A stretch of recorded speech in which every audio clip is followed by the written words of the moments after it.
মাননীয় স্পিকার, এই যদি চলতে থাকে তাহলে বিশ্বাসের জায়গাটা কোথায় থাকবে?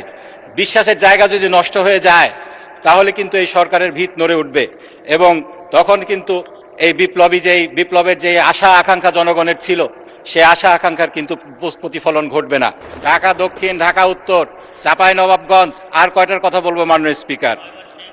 ময়মনসিংহ দেশে একটি বিখ্যাত মামলা রয়েছে। সেই মামলাটির নাম কুদরতে এলাহি পনির বনাম বাংলাদেশ, 1992 সালের মামলা। তখন এরকম একটা পরিস্থিতি ছিল মাননীয় স্পিকার, তৎকালীন স্বৈরাচারী এরশাদ সরকার তার পতনের পরে তৎকালীন তত্ত্বাবধায়ক সরকার, অন্তর্বর্তীকালীন সরকার উপজেলা পরিষদ ভেঙে দেয় এবং প্রশাসনিক কর্মকর্তা নিয়োগ করে।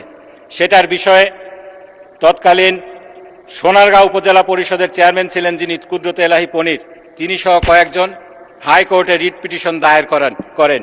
সেই রিট পিটিশনে ক্যাটাগরিক্যালি বলা হয়েছে সংবিধানের 59-60 অনুচ্ছেদ অনুযায়ী নির্বাচিত স্থানীয় সরকার গঠন করা বাধ্যতামূলক। মাননীয় স্পিকার, এক্ষেত্রে প্রথমত সংবিধানকে ভায়োলেট করা হয়েছে।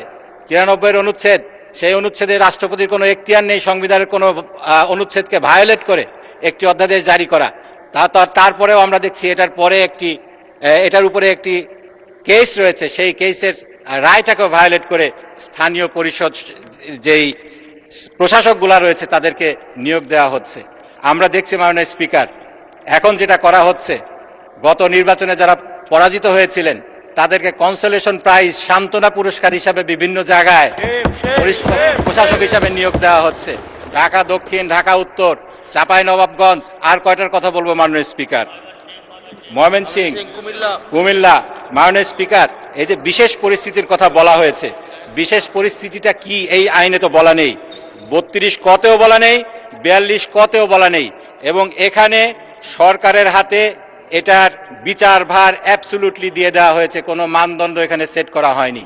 এর মাধ্যমে আমরা যেটা আশঙ্কা করছি, এই আইনের আরবিট্রারি অ্যাপ্লিকেশন হবে নির্বাচিত প্রতিনিধিদেরকে সরিয়ে দিয়ে অনির্বাচিত প্রশাসক ভবিষ্যতে বসানোর যে রাস্তাটা আছে সেই রাস্তাটাকে এখানে খোলা হলো। মাননীয় স্পিকার, নির্বাচনের কথা যখন আসলোই, আজকে 2টা উপনির্বাচন হয়েছে।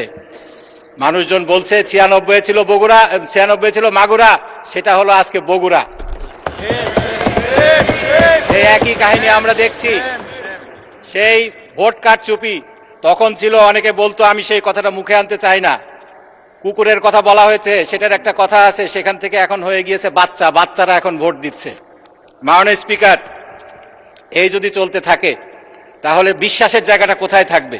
বিশ্বাসের জায়গা যদি নষ্ট হয়ে যায় তাহলে কিন্তু এই সরকারের ভিত নড়ে উঠবে এবং তখন কিন্তু এই বিপ্লবের যে আশা আকাঙ্ক্ষা জনগণের ছিল সে আশা আকাঙ্ক্ষার কিন্তু প্রতিফলন ঘটবে না। মাননীয় স্পিকার, এই যে স্থানীয় সরকার, এখানে যে প্রতিটা স্তরে নির্বাচিত প্রতিনিধি দেয়া হবে, এটা কিন্তু বিএনপি নির্বাচনী ইশতেহারে এসেছে। সেখানে বলা হয়েছে মৃত্যু ছাড়া অন্য কোনো কারণে অনির্বাচিত প্রশাসক বসানো হবে না। 31 দফাতেও একই কথা বলা হয়েছে। এই নির্বাচনী ইশতেহার, সেই নির্বাচনী ইশতেহার দেখিয়ে এবং সেই নির্বাচনী ইশতেহারের নির্বাচনের পরিপ্রেক্ষিতে এই সরকার ক্ষমতায় এসেছে। সেই সরকার নির্বাচনী ইশতেহার ভঙ্গ করা, বলা হয়েছে জুলাই সনদ বাস্তবায়ন আদেশ নাকি অন্তর্হীন প্রতারণার দলিল। এখন কি সেই 31 দফা অন্তর্হীন প্রতারণার দলিল হয়ে যাবে মাননীয় স্পিকার?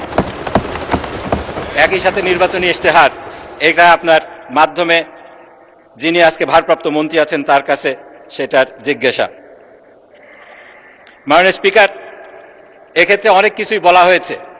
আজকে যে এখতিয়ারের প্রশ্ন এসেছে, সেই এখতিয়ারের প্রশ্নে আমাদের মাননীয় আইনমন্ত্রী বলেছিলেন যে সংসদ নাকি আদালতের রায় মানতে বাধ্য না, আদালতের ডিকটেশন মানতে বাধ্য না। তিনি চালাক মানুষ, তিনি বলেননি যে আদালত যেটা বলছে নাল অ্যান্ড ভয়েড, যেখানে আদালত বলছেন রিভাইভড অ্যান্ড রিস্টোর্ড অটোমেটিক্যালি, সেটা রিভাইভ অ্যান্ড রিস্টোর্ড হবে না, এটা তিনি বলেননি। তিনি একটি উদাহরণ দিয়েছিলেন 8ম সংশোধনীর। সেই 8ম সংশোধনীর মাধ্যমে এই সংবিধানের 100তম যে অনুচ্ছেদ আছে সেটাকে অটোমেটিক্যালি ডিলিট করা হয়েছিল মাননীয় স্পিকার। সেদিন আমার যে প্রশ্নটা হলো, এই 100তম যে অনুচ্ছেদ, এটা কি সংসদে পাশ করে ডিলিট করতে হয়েছিল নাকি এটা অটোমেটিক্যালি ডিলিট হয়ে গিয়েছিল? মাননীয় স্পিকার, সেদিন এটি অটোমেটিক্যালি ডিলিট হয়ে গিয়েছিল। সংসদের হাইকোর্টের যে বিকেন্দ্রীকরণের বিষয়টা ছিল সেটা সেদিন অটোমেটিক্যালি ডিলিট হয়ে গিয়েছিল। মাননীয় স্পিকার, আমি যেটা সকালবেলা বলেছিলাম সেটা আবার বলতে চাই। 16তম সংশোধনীর মামলার রায় সুপ্রিম কোর্ট ক্যাটাগরিক্যালি বলেছে, যেখানে বিচার বিভাগকে অন্য অঙ্গের অধীনস্থ করার চেষ্টা করা হয়েছে সেটা স্বয়ংক্রিয়ভাবে অসাংবিধানিক হয়ে যায়।